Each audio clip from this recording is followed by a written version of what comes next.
Okay, students, so today we'll be talking about the breeding objectives and the idiotype in cotton. जो cotton में एक आपका ideotype होता है जो आइडियल प्लांट है जिसको ब्रीडर एम करना चाहते हैं उसके बारे में हम बात करेंगे और वो बेस करेगा बेसिकली हमारे ब्रीडिंग ऑब्जेक्टिव में. So we will be talking about the breeding objectives and the ideotype. मैं अगर idiotype कहूँ तो माफ़ कीजिएगा क्योंकि मेरा थोड़ा सा फ्रेंच एक्सेंट कभी कभी आ जाता है. So we'll be talking about the ideotype and the breeding objective in this lecture. Okay, so what is basically this ideotype?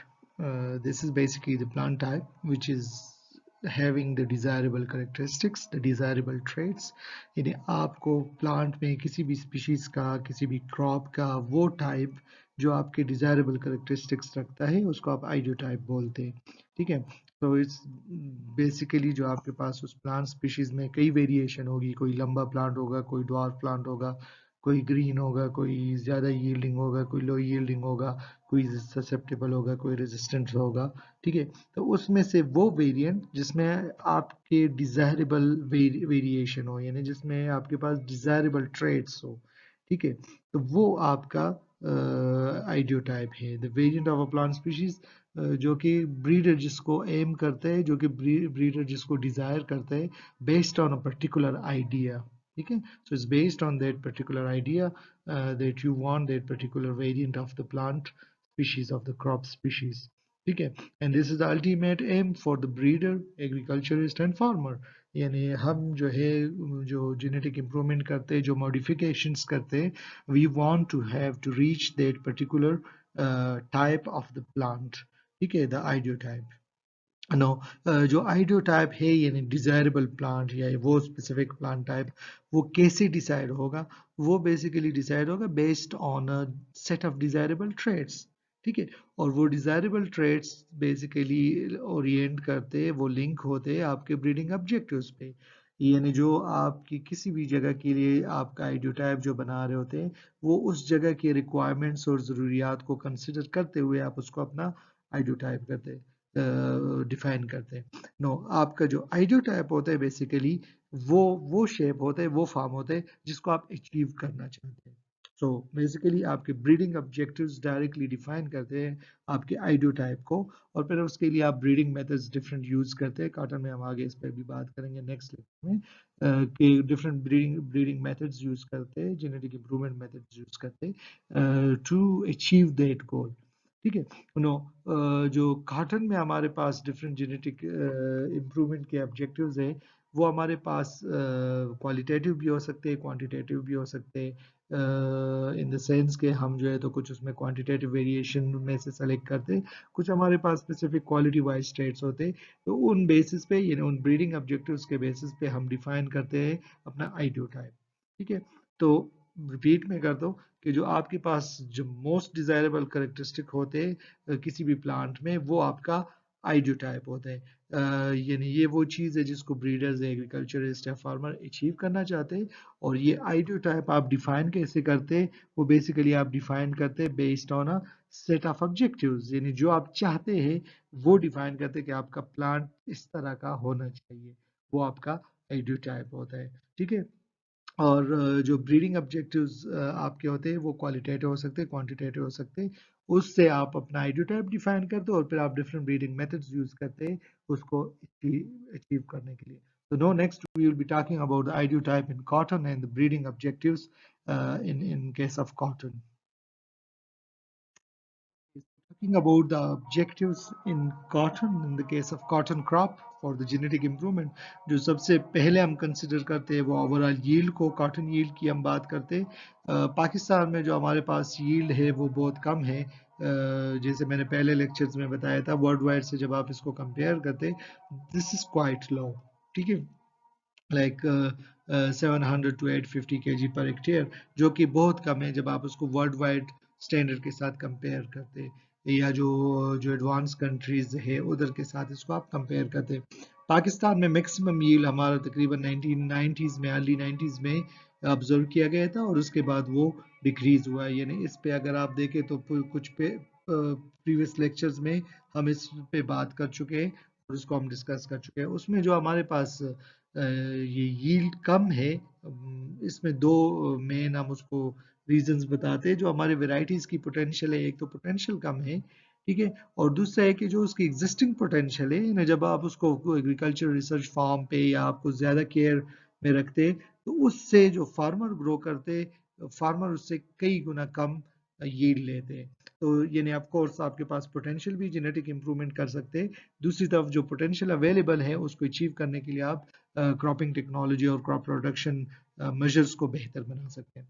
अच्छा, जब हम पोटेंशियल की बात करते हैं तो हमारे पास जेनेटिक इंप्रूवमेंट में काफ़ी हम पोटेंशियल है। We can design varieties, we can devise the varieties जो कि बेटर यील्डिंग हो। उसमें जो हमारे पास लिमिटिंग फैक्टर्स है वो बायोटिक एंड एबायोटिक स्ट्रेसेस है, इसको हम आगे वन बाय वन इस पे बात करेंगे। और फिर हमारे पास क्वालिटी करेक्टरिस्टिक है जिसको भी हमने कंसिडर करना है कि हम कॉटन यील्ड को इम्प्रूव करें बात क्वालिटेटिवली एंड क्वांटिटेटिवली। अच्छा, जब हम यील्ड की बात करते हैं तो यील्ड में हमारे पास जो है यील्ड कंपोनेंट्स जो कॉटन के हैं वो उसमें जो है हमारे पास बॉल्स ज़्यादा होने चाहिए, बिगर होने चाहिए, एंड देन जो हमारे पास लेंथ परसेंटेज है वो ज़्यादा होना चाहिए, यानी जो आपको फाइबर मिलता है वो ज़्यादा होने चाहिए। ओवरऑल जो आपके पास कॉटन की यील्ड आती है उसमें फाइबर की रेशो ज़्यादा होनी चाहिए, उसको हम लेंथ परसेंटेज कहते हैं, ठीक है। तो we will be having for that, यानी ये आपका मेजर जो ओवरऑल जितने भी आप जेनेटिक इंप्रूवमेंट की स्टडीज देखेंगे, ब्रीडिंग प्रोग्राम्स देखेंगे, तो वो उसमें बॉल साइज जरूर देखेंगे, वो जो है ओवरऑल कॉटन यील्ड देखेंगे और फाइबर यील्ड और फिर लेंथ परसेंटेज को कंसिडर करेंगे। Of course you need a resistant variety, you need a variety with good fiber quality, but you also need a variety with better yield, overall cotton yield, and then better length percentage, ठीक है। तो उसको आप consider करेंगे cotton yield की improvement के लिए। तो मैं दोबारा रिपीट करता हूँ कि आपके पास कॉटन यील्ड पाकिस्तान में लो है और उसमें बायोटिक और एबायोटिक स्ट्रेसेस की वजह से भी है। दो चीज़ें मैंने बताई कि कुछ जेनेटिक पोटेंशियल में हम इम्प्रूवमेंट कर सकते हैं, दूसरा है कि जो एग्जिस्टिंग जेनेटिक पोटेंशियल है उसको अचीव करें, यानी फार्मर फील्ड में आप उस पोटेंशियल तक यील्ड ले, तो उसमें आपको क्रॉपिंग टेक्नोलॉजी, क्रॉप प्रोडक्शन और वो जो डिफरेंट स्ट्रेटजीज है उसको भी इन्वॉल्व करना है। और जब आप बात करते हैं कॉटन जेनेटिक इंप्रूवमेंट के लिए, तो उसमें आपने यील्ड कंपोनेंट्स को कंसिडर करने हैं कि बॉल साइज ज़्यादा हो, नंबर उनके ज़्यादा हो, और फिर उस वजह से जो है फाइबर भी ज़्यादा निकले, जो लेंथ परसेंटेज का कंसेप्ट है। तो इन चीज़ों को आपने अपने ब्रीडिंग ऑब्जेक्टिव्स में of course on the top रखना है, along with the coming objectives जो आगे हम डिस्कस करेंगे। ओवरऑल जो आपका है वो यील्ड को आपने ऑफ कोर्स कंसिडर करना है। ओके, जो हमारे पास मेजर एक कंपोनेंट है, एक फैक्टर है यील्ड रिडक्शन का, वो है एबायोटिक स्ट्रेसेस, ठीक है। एबायोटिक स्ट्रेसेस में हम जो मेनली कॉटन की बात करेंगे तो हम सैलिनिटी की बात करेंगे, ड्राउट की बात करेंगे, हीट स्ट्रेस की बात करेंगे। सैलिनिटी ओवरऑल एक बड़ा मसला है एग्रीकल्चर का। तकरीबन 20% आपका वर्ल्ड वाइड कल्टिवेटेड एरिया जो है वो सैलिनिटी से अफेक्टेड है, and of course cotton belt is no exception to it, और पर्टिकुलरली पाकिस्तान में तो सैलिनिटी के लिए we don't have specific varieties जिसको हम कहें, या लाइन्स के जिसको हम कहें जी ये सैलिनिटी रेजिस्टेंट है या एक्सट्रीमली टॉलरेंट है, but you can find out the better lines, ठीक है। यानी अगर आप सैलिनिटी के लिए रेजिस्टेंस की तरफ जाएंगे तो आप वेरिएशन देखेंगे और उसमें से वो लाइन सेलेक्ट करेंगे जो रिलेटिवली बेटर परफॉर्म करे compare to some other lines, ठीक है। तो उसमें आपने कंसिडर करें क्योंकि ओवरऑल बेसिकली ये जो नॉर्मल फिजियोलॉजिकल प्रोसेस है उसको इम्पेक्ट करेगा, और ये जो है ऑफ कोर्स साल स्ट्रेस डालेगा, क्योंकि ये दैट विल एक्ट लाइक ऑस्मोटिकम, ठीक है। तो उसको जो है वाटर स्ट्रेस इम्पार्ट करेगा और उसकी वजह से ओवरऑल क्रॉप की ग्रोथ सही नहीं होगी। जब ग्रोथ सही नहीं होगी तो सोर्सिंग रिलेशन इम्बैलेंस रहेगा, एंड फाइनली आपके पास जो है बॉल्स भी सही नहीं बनेंगे और फाइबर भी जो है फिर आपको उस क्वालिटी का भी नहीं मिलेगा और क्वांटिटी का भी नहीं मिलेगा। तो सैलिनिटी हमारे पास है, एक ब्रीडिंग ऑब्जेक्टिव है, ठीक है, इंपॉर्टेंट। और स्पेसिफिकली पाकिस्तान में जो आपके साउदर्न बेल्ट में कॉटन बेल्ट जो आपके पास जितना भी है वो उसमें ये प्रॉब्लम है, और इसको जो है कंसिडर करना है फॉर द ब्रीडिंग जो कॉटन की जेनेटिक इंप्रूवमेंट है। ड्राउट जो है हमारे पास इम्पोर्टेंट है, क्योंकि ये जो है आपके क्रॉप को नॉर्मल जो है वाटर चाहिए होता है। पाकिस्तान में जो कॉटन बेल्ट है ऑफ कोर्स वो जो है सेमी एरिड एरिया है, बल्कि एरिड एरिया है, लेकिन चूंकि हमारे पास इंडस रिवर के और उसके जो ट्रिब्यूटरीज है उससे बेहतरीन कैनाल सिस्टम्स वगैरह है, तो उस वाटर से हम उधर जो है कॉटन की कल्टीवेशन करते हैं। नो, अगर हमारे पास वाटर अवेलेबिलिटी नहीं हो, टाइमली ना हो और सिवियर कंडीशन में हो, तो उसका जो है इम्पैक्ट रहेगा यील्ड पे। ठीक है, तो हम ऐसे लाइंस को सेलेक्ट करना चाहते हैं कि जिसमें अगर आप उसको डिफरेंट नंबर ऑफ इरिगेशंस देते हैं, यानी जब आप ब्रीडिंग करते हैं उसके लिए, और उसमें से ऐसे लाइन सेलेक्ट करते हैं जिसको आप कम वाटर दे, या आप एटलीस्ट क्रिटिकल पॉइंट्स पे वाटर दे लेकिन बाकी उसको कम वाटर दे, तो वो आपको बेटर यील्ड दे। तो उसमें हम ड्राउट टॉलरेंस और ड्राउट रेजिस्टेंस की तरफ जाते हैं। ऑफ कोर्स जो जेनेटिक साइड पे, मोलिकुलर जेनेटिक साइड पे पीपल वर्किंग के वो उसको अंडरस्टैंड करें कि कौन कौन सी पाथवेज और कौन कौन से मैकेनिज्म्स इन्वॉल्व है कि आप ड्राउट टॉलरेंस और ड्राउट रेजिस्टेंस की तरफ जाएं। ठीक है, तो ओवरऑल आपके पास ड्राउट स्ट्रेस है और वो आपकी यील्ड क्वांटिटी को भी इम्पैक्ट करता है और फाइबर क्वालिटी को भी इम्पैक्ट करता है। तो आपने जो है ब्रीडिंग में इसको एज ऑब्जेक्टिव रखना होता है कि किस तरह जो है you have to select the desirable lines which are at least to some extent tolerant to the drought. ठीक है, और वो जो आपके पास यानी यू एक स्पेसिफिक एरिया के लिए आप आइडेंटिफाई करेंगे कि किस किस स्टेज पे आप वाटर प्रोवाइड कर सकते हैं और कितना प्रोवाइड कर सकते हैं, और उस हिसाब से जो है आप ऐसे लाइन सेलेक्ट करेंगे जो उसको बेटर रिस्पॉन्ड करें। नेक्स्ट आपके पास ऑफ कोर्स हीट स्ट्रेस है, क्योंकि पाकिस्तान में जो कॉटन बेल्ट है वंस अगेन वो उस एरिया में है जिधर टेम्परेचर एक्सट्रीमली हाई होता है, 48 45 45 50 तक कभी कभी पहुंच जाता है। तो नोइंग दैट कि ये जो हमारे पास डिजायरेबल टेम्परेचर और ऑप्टिमल रेंज है 27 टू 32 डिग्री सेंटीग्रेड, वो उससे जो है वो उससे बहुत ज़्यादा है। ठीक है, और हमें पता है कि 35 प्लस पे जो है कॉटन यील्ड में रिडक्शन होती है, तो उसको ओवरकम करने के लिए you have to consider about the lines जो कि आपके पास हीट स्ट्रेस को बर्दाश्त कर सके और उसको अडाप्ट कर सके। एक और जो मैं पिछले लेक्चर्स में भी बता सकते हैं, कोल्ड स्ट्रेस, यानी जब आपके पास टर्मिनल स्टेज पे जब आपके पास कुछ एरिया में फ्रॉस्ट हो सकती है या कोल्ड कंडीशन होती है, तो उसमें आप ऐसे लाइंस को अगर सेलेक्ट करना चाहे कि जो कि उसको अडाप्टेड हो। ठीक है, तो उसको भी आप कंसिडर कर सकते हैं, यानी कुछ एरियाज में जहाँ पे आप कॉटन पिकिंग लेट हो जाती है, तो उसको भी आपने कंसिडर करना है एज एबायोटिक स्ट्रेस, और उसके लिए आपने जेनेटिक इंप्रूवमेंट की कोशिश करनी है।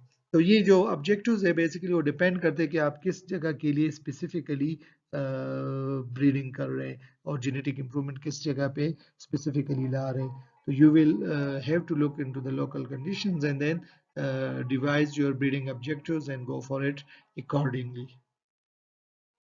Okay, so coming towards the biotic stresses, जो आपके पास biotic या biological जो stresses आपके पास आते हैं कॉटन में, पाकिस्तान में जो सबसे इम्पोर्टेंट आपके पास है जो कि प्रॉब्लमेटिक भी रहा है, वो आपके पास डिजीजेज हैं, और उसमें जो है कॉटन लीफ कर्व वायरस है, CLCUV, जो कि बेसिकली एक बिगोमो वायरस स्पीशीज इन्वॉल्व होते हैं इसमें, and they are basically the single strand DNA viruses. ठीक है, ये करते क्या है बेसिकली, ये जो है लीफ को जो है उसमें कर्विंग लाते हैं। फर्स्ट उसमें जो है मिडरिब और वेन्स जो है तो वो थिकनिंग उसकी होती है, फिर जो है लीफ की कर्लिंग होती है, कर्विंग होती है अपवर्ड, एंड देन इनेशन होती है, यानी स्मॉल लीफलेट से बनते हैं on the lower side of the leaf.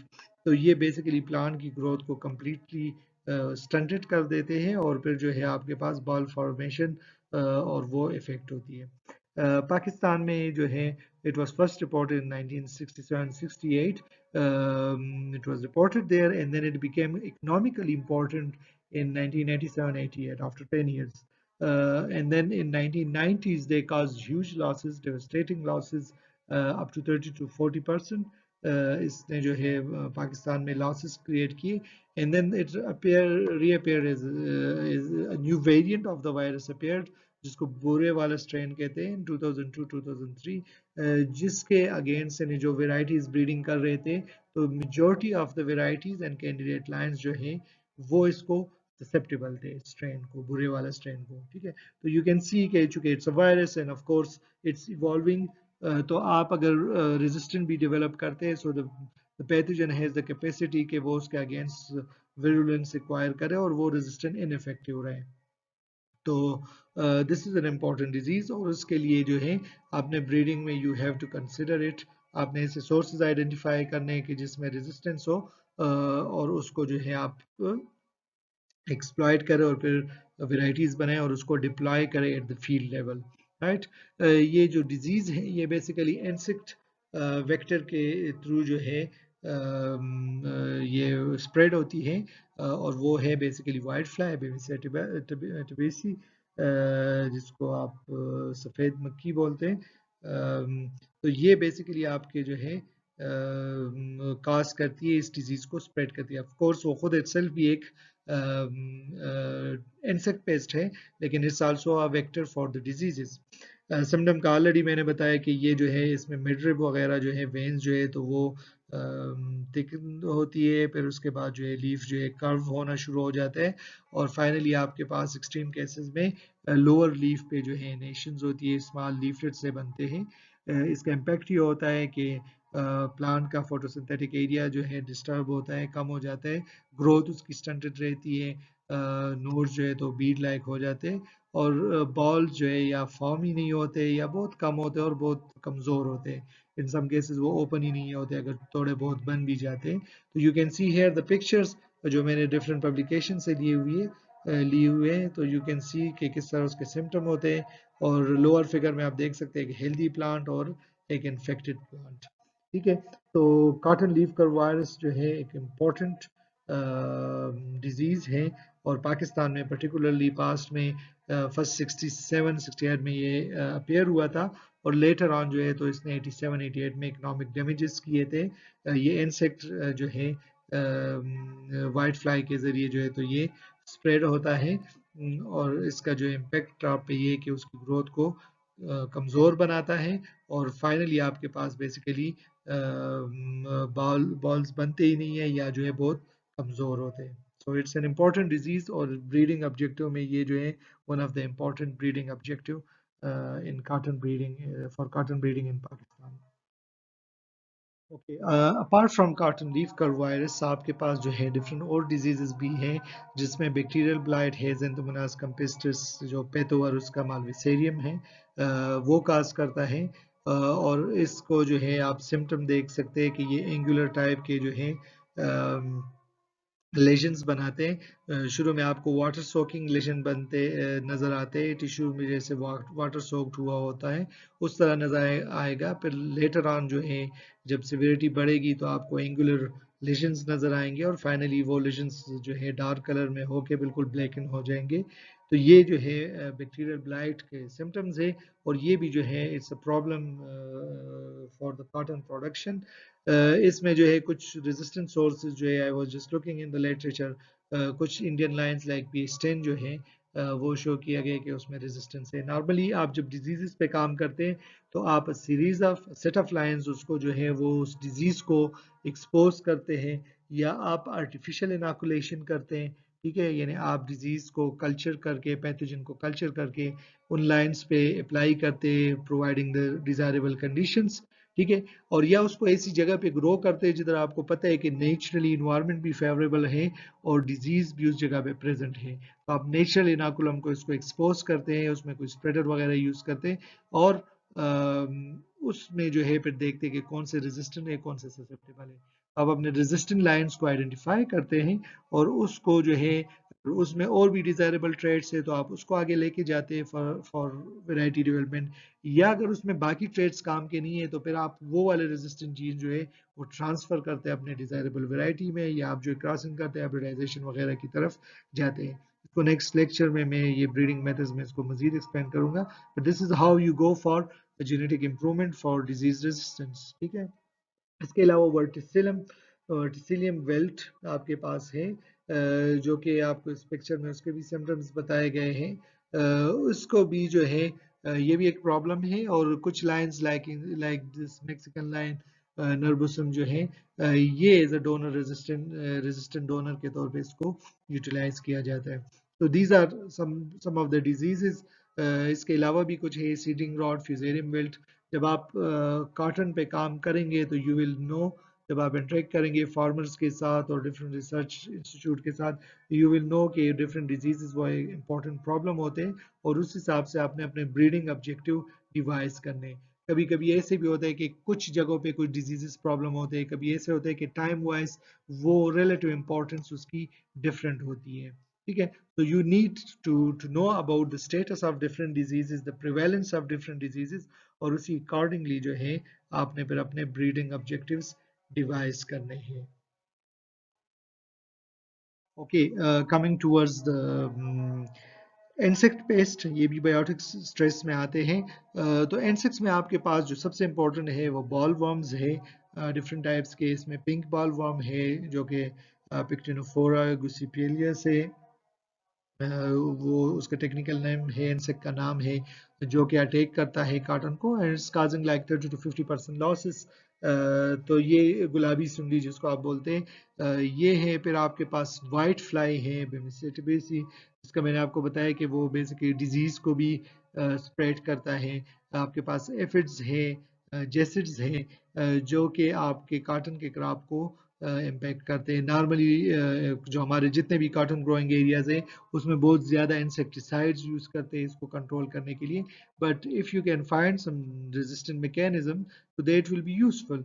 कि आप जो है इंसेक्टिसाइड एप्लीकेशन को रिड्यूस करेंगे, that will be economical, that will be environment friendly and that will be healthy as well, यानी फार्मर की हेल्थ के लिए भी और इकोसिस्टम में सारा जो है वो जो टॉक्सिक इंसेक्टिसाइड है वो एकमुलेट नहीं होगा।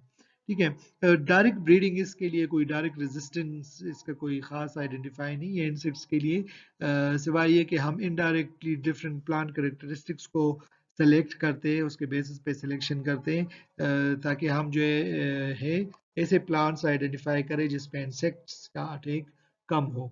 तो उसमें जो है हम नेक्ट्रीज देखते हैं कि उसके कम हो या एब्सेंट हो, उसकी तरफ जाते हैं। ग्लोबरस हमारे पास लीव्स हो और हाई गोसिपोल कंटेंट हो, जो कॉटन में पाया जाता है सेकेंडरी मेटाबोलाइट। तो इन चीज़ों को हम देखते हैं कि ये अगर करेक्टरिस्टिक्स होंगे तो उस प्लांट को इंसेक्ट्स जो है वो कम उसको अटैक करेंगे, उस पर अटैक करेंगे और वो प्लांट लेस अट्रैक्टिव रहेगा टूवर्ड्स दीज इंसेक्ट्स। तो उसको हम काइंड ऑफ इनडायरेक्ट हम उसमें टॉलरेंस या रेजिस्टेंस की तरफ जाते हैं। अच्छा, इसके अलावा जो बीटी कॉटन की हम बात की भी है पहले और आगे एक लेक्चर स्पेसिफिकली इस पे मैं करूंगा इंशाल्लाह।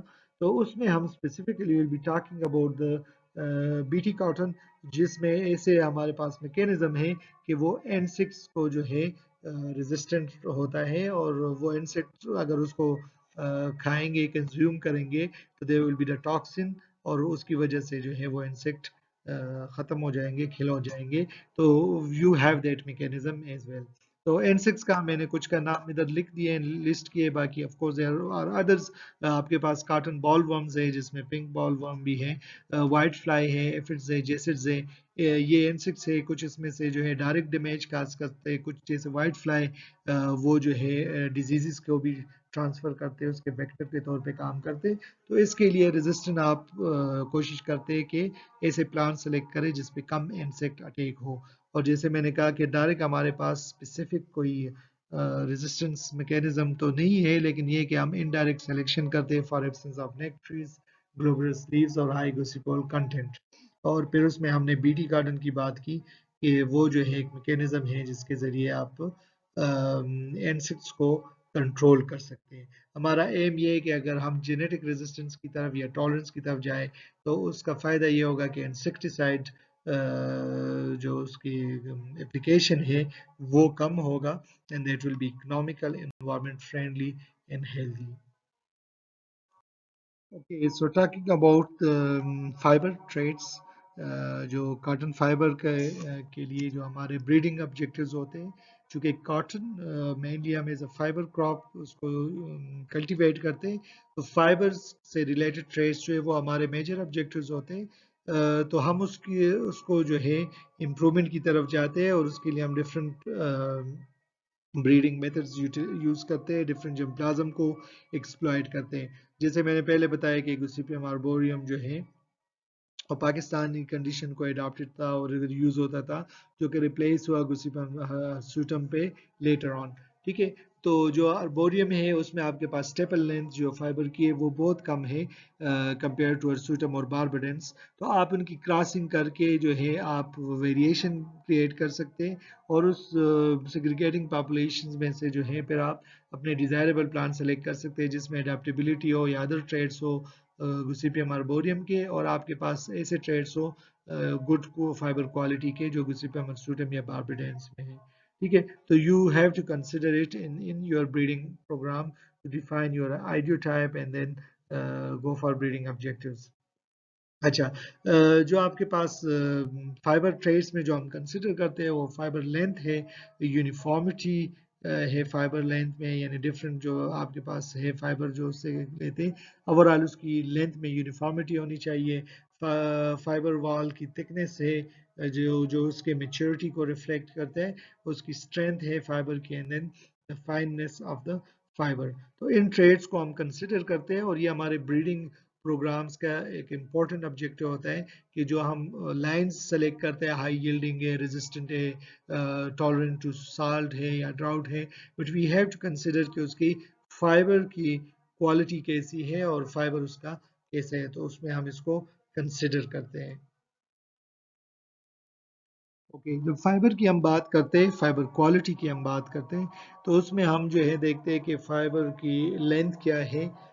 उसमें जो है अगर हमारे पास 27 मिलीमीटर से ज़्यादा लेंथ होगी तो हम उसको सुपीरियर लॉन्ग फाइबर बोलते हैं। अगर हमारे पास 24 25 टू 26 मिलीमीटर होता है तो हम उसको लॉन्ग फाइबर बोलते हैं। अगर हमारे पास 22 टू 24 मिलीमीटर लेंथ होगी तो हम उसको सुपीरियर मीडियम फाइबर बोलते हैं, और अगर 20 टू 21 हो तो उसको हम मीडियम लॉन्ग फाइबर बोलते हैं। 19 मिलीमीटर से जो कम होंगे उसको हम स्मॉल फाइबर बोलते हैं। So these are just statistics कि आप फाइबर को कैसे जो है उसको करेक्टराइज करते हैं, तो आपके पास डिफरेंट रेंज है और उस बेसिस पे आप आइडेंटिफाई करते हैं कि आपका जो लाइन है जो आप डेवलप कर रहे हैं वो किस क्वालिटी में आता है। फिर आप उसमें जो है एक और पैरामीटर कंसिडर करते हैं वो माइक्रोनियर, जो कि बेसिकली उसकी एयर परमेबिलिटी डिस्क्राइब करते हैं फाइबर का, और वो रिफ्लेक्ट करते हैं उसकी मेच्योरिटी और फाइननेस का। ठीक है, I was just searching on internet and I find this micronaire testing apparatus जो इस इधर दिखाया गया है। ये बेसिकली यूज होता है कि आप जो है उसकी मेच्योरिटी और फाइननेस को आइडेंटिफाई करें। इसमें कुछ वैल्यूज लिटरेचर में 2.5 से 3 तक इमेच्योर कंसिडर किया जाता है, जबकि 4 टू 6 को मेच्योर कंसिडर करते हैं कंसिडर किया जाता है। So you have to consider the quality traits fibre की, और उसको जो है फिर आपने कॉटन यील्ड और लेंथ परसेंटेज और डिजीज रेजिस्टेंट उसको साथ लेके चलना है कि आप जो लाइंस बना रहे हैं, जो वेरिएंट आप सेलेक्ट कर रहे हैं, जो आइडियो टाइप की तरफ आप जा रहे हैं, वो you are considering these fibre traits as well. तो इसमें लिमिटेशन है कि फाइबर ट्रेड्स को जो ब्रीडिंग प्रोग्राम कंसिडर करते थे need some special apparatus and equipments ताकि इन ट्रेड्स को मेजर किया जा सके और उसको कंसिडर किया जाए सिलेक्शन में। तो यू कैन बेसिकली उसको डिपेंड करते हैं, अगर आपके pass on the spot facility ना हो तो फिर आप किसी खास स्टेज में, यानी जब आप सेट ऑफ लाइंस सेलेक्ट करते हैं जिसको आप बिलीव करते हैं कि they are useful for you, आप उसको आगे ब्रीडिंग प्रोग्राम में लेके जाना चाहते हैं, तो you can then test for fibre quality as well. बाकी ट्रेड्स आपके डिजायरेबल हो गए तो फिर आप उसको फाइबर क्वालिटी को भी कंसिडर कर सकते हैं। अच्छा, इसमें एक इम्पॉर्टेंट कंसेप्ट है कि जो डिफरेंट मैथोलॉजिकल करेक्टरिस्टिक है डिफरेंट अदर ट्रेड्स है उसकी फाइबर ट्रेड्स के साथ कोरिलेशन क्या है।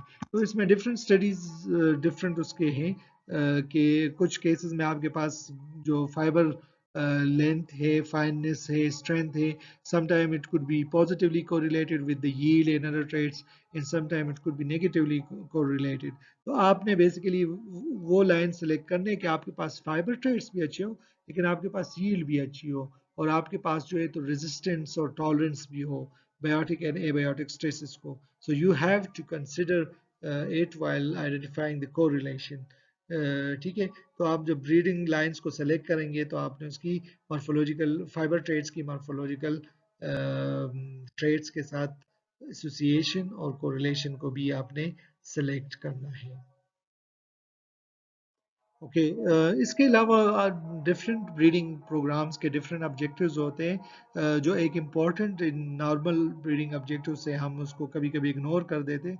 It's about cotton seed oil, क्योंकि कॉटन जो है पाकिस्तान में, जैसे मैंने बताया, आपके पास it's not fibre crop only, आप कॉटन सीड से जो है ऑयल भी एक्सट्रैक्ट करते हैं। तो आपने कॉटन सीड ऑयल और उस पर प्रोटीन वगैरह के भी आपने देखना होता है। That should be in your breeding program, in your breeding objectives, कि उसमें जो ऑयल क्वालिटी है वो बेटर हो और उसके परसेंटेज, ऑयल कंटेंट की जो परसेंटेज है वो भी बेहतर हो। चूंकि आप उसको लाइफ स्टॉक को फीड करते हैं, तो फिर अगर आप उसको प्रोटीन कंटेंट को भी कंसिडर करें तो they it will be useful in some cases. ठीक है, तो कॉटन सीड ऑयल को आपने इग्नोर नहीं करना, और specifically there are some projects and some studies जो कि कॉटन सीड ऑयल को कंसिडर करके सिलेक्शन करते हैं और फिर वेराइटीज और लाइंस उस हिसाब से बनाते हैं। अर्ली मेच्योरिटी की तरफ आपने जाना है, आपने डिफरेंट मेच्योरिटी ग्रुप्स को देखने कि मुख्तलिफ क्रॉपिंग जो आपका सिस्टम है वो उसमें फिट कर सके। फिर उसमें आपने क्लाइमेट चेंज को कंसिडर करने हैं, आपके जो रेनफॉल डिस्ट्रीब्यूशन चेंज हो रही है, आपके पास जो है तो सोइंग टाइम जो चेंज हो रहा है, उन चीज़ों को कंसिडर करके आपने मेच्योरिटी को कंसिडर करना है। और मेच्योरिटी के लिए आपने अकॉर्डिंगली ऐसे वेरिएंट्स और टाइप सेलेक्ट करने हैं जो मेच्योरिटी, उस मेच्योरिटी के हिसाब से उस क्रॉपिंग सिस्टम में वो फिट कर सके। फिर आपने बेटर प्लांट टाइप्स की तरफ जाना है कि आपको कौन सा टाइप चाहिए। नॉर्मली हम कंसिडर कर जो लेस स्प्रेडिंग हो, ड्वार्फ प्लांट्स हो, उसको आप कंसिडर करते हैं। तो वो बेसिकली डिफरेंट क्रॉपिंग सिस्टम पे बेस करेगा।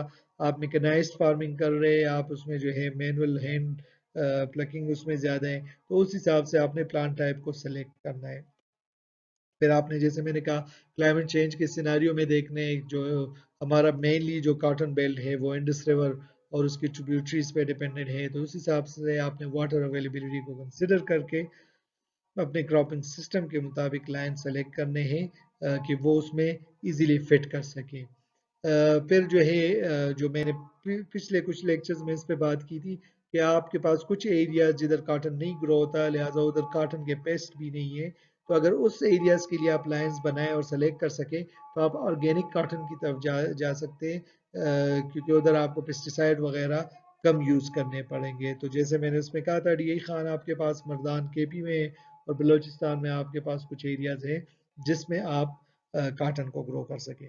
तो ये मैंने इन लेक्चर्स में मुख्तलिफ ऑब्जेक्टिव्स बताए, प्रॉब्लम्स बताए, और वो जो है आपके बेसिकली ब्रीडिंग ऑब्जेक्टिव्स होंगे कि उसके लिए आप इम्प्रूवमेंट लेके आए और ऐसे लाइन सेलेक्ट करें जो आपके जो स्ट्रेसेस वगैरह उसको रेजिस्टेंट हो, आपके फाइबर क्वालिटी जो आपको डिज़ायरेबल हो वो आपको मिल सके, आपके क्रॉपिंग सिस्टम में वो फिट हो सके, सेलिनिटी ड्राउट को टॉलरेंट हो। ठीक है, तो ये आपके बेसिकली रिक्वायरमेंट्स है और उसी बेसिस पे आपने ब्रीडिंग ऑब्जेक्टिव्स बनाने हैं।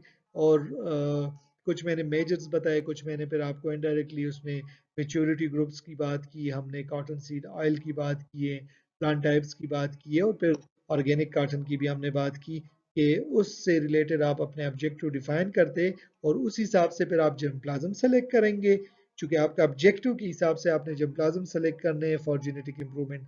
और तकरीबन वो आपके जो ब्रीडिंग मेथड को आप अडॉप्ट करेंगे, it will also influence the breeding method you will adopt. ठीक है, उसमें और फैक्टर्स भी होंगे लेकिन आपके ऑब्जेक्टिव भी उसमें रोल प्ले करेंगे कि आपने कौन सा ब्रीडिंग मेथड यूज करना है, अप्लाई करना है, कि आप डिजायरेबल लाइन को बनाएं और उसको सेलेक्ट कर और वैरायटी की तरफ लेके जाए। ओके, सो फाइनली हमने बात की आइडियो टाइप इन कॉटन और फिर ब्रीडिंग ऑब्जेक्टिव्स पे बात की। तो इस लेक्चर को देखने के बाद you should be able to discuss on this topic, to make essay on this topic.